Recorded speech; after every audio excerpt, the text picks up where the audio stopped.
Gynaecomastia surgery తర్వాత సీరోమా అంటే ఏంటి, ఇది ఎలా తయారవుతుంది, ఇది ఎలా ఫామ్ అవుతుంది, అలాగే దీన్ని ఒకవేళ ఫామ్ అయితే దాన్ని ఎలా గుర్తించాలి, దాన్ని నివారించడానికి ఏం జాగ్రత్తలు తీసుకోవాలి ఆపరేషన్ తర్వాత, అలాగే ఈ సర్జరీ ఒకవేళ కానీ సీరోమా ఫామ్ అయితే దాన్ని ఎలా ట్రీట్ చేస్తాం, దీని గురించి వాళ్ళకి వివరిస్తాను.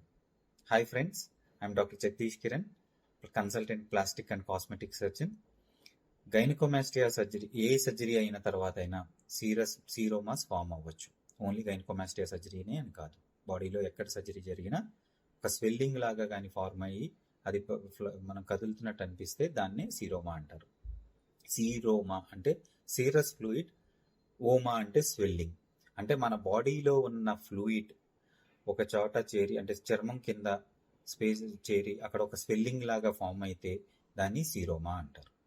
ఓకే, ఇది అసలు ఎందుకు తయారవుతుంది, ఎందుకు ఫామ్ అవుతుంది అంటే మన బాడీలో ఒక చోట సర్జరీ చేసినప్పుడు దానికి రియాక్షనరీగా అక్కడ మన బాడీ ఫ్లూయిడ్ని తీసుకొచ్చుకుంటుంది. ఇవి ఫ్లూయిడ్ మన బాడీలో ఉన్న వాటర్, అది బ్లడ్ వెజల్స్ తిరుగుతూ ఉంటుంది. ఆ సీరస్ ఫ్లూయిడ్ అక్కడికి చేరడానికి ట్రై చేస్తుంటుంది. అక్కడ ఒకవేళ చేరి అది ఒక స్వెల్లింగ్ లాగా ఫామ్ అయినప్పుడు దాన్ని సీరోమా అంటారు. దీన్ని ఎలా గుర్తించాలి అంటే మనకి అక్కడ ఒక వాపు వచ్చి ఆపరేషన్ చేసిన ప్రదేశంలో, పర్టికులర్లీ గైనకోమాస్టియా అయితే ఛాతిలో, అక్కడ ఒక వాపులాగా వచ్చి అది కదులుతున్నట్టు ఉంటే దాన్ని సీరోమా అంటారు.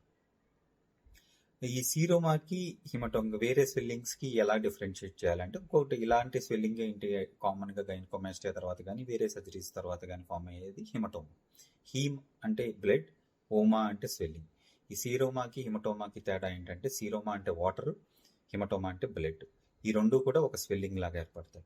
కానీ సీరోమా అన్నది కొద్దిగా లేట్గా సర్జరీ తర్వాత ఒక 1 week to 10 days తర్వాత ఫామ్ అవుతుంది. హిమటోమా అనేది ఇమీడియట్గా ఫామ్ అవుతుంది.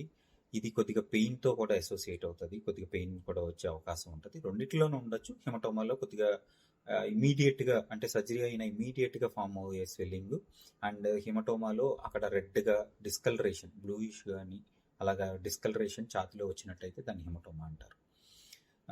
సీరోమా అన్నది కొద్దిగా లేట్గా వస్తుంది. ఇది కూడా ఒక్కొక్కసారి భారీ ఎక్కువగా స్థాయిలో వచ్చినప్పుడు కొద్దిగా పెయిన్ వచ్చే అవకాశం ఉంటుంది. సో అసలు వీటిని ఎలా నివారించాలి, సీరోమా అన్నదాన్ని ఎలా నివారించాలి అంటే, సీరోమా ఎన్ని ఆపరేషన్ సర్జరీ అయిపోయిన తర్వాత, గైనకోమాస్టియా సర్జరీ అయిపోయిన తర్వాత మేము ఒక గైనకోమాస్టియా వెస్ట్, ప్రెషర్ గార్మెంట్ అంటాం, కంప్రెషన్ వెస్ట్ అంటాం, దాన్ని ఒక టైట్ జాకెట్ లాంటిది ఇవ్వడం జరుగుతుంది. దీన్ని కంటిన్యూస్గా మీ డాక్టర్ చెప్పినట్టు కంటిన్యూస్గా వేసుకోవడానికి ప్రయత్నం చేయాలి.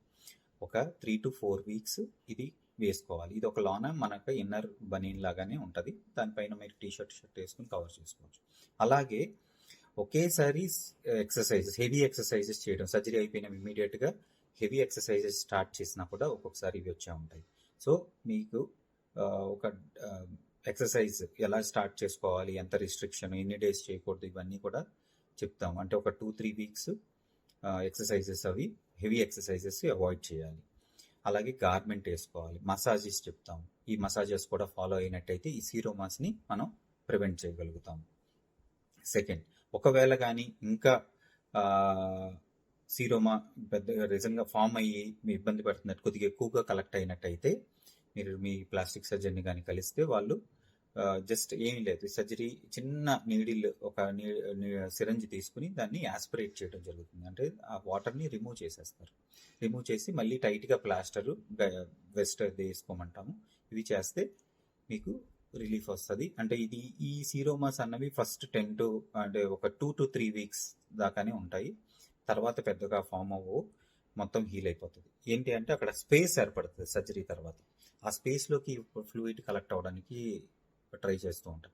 అందుకని జాకెట్ కంపల్సరీ, మసాజెస్ మీరు చెప్పినట్టు, అంటే పోస్ట్ ఆపరేటివ్ ఇన్స్ట్రక్షన్స్ ఫాలో అయినట్టయితే గైనకోమాస్టియా తర్వాత ఈ సీరోమాస్ అనేది మనం కంట్రోల్ చేసుకోవచ్చు. Thank you.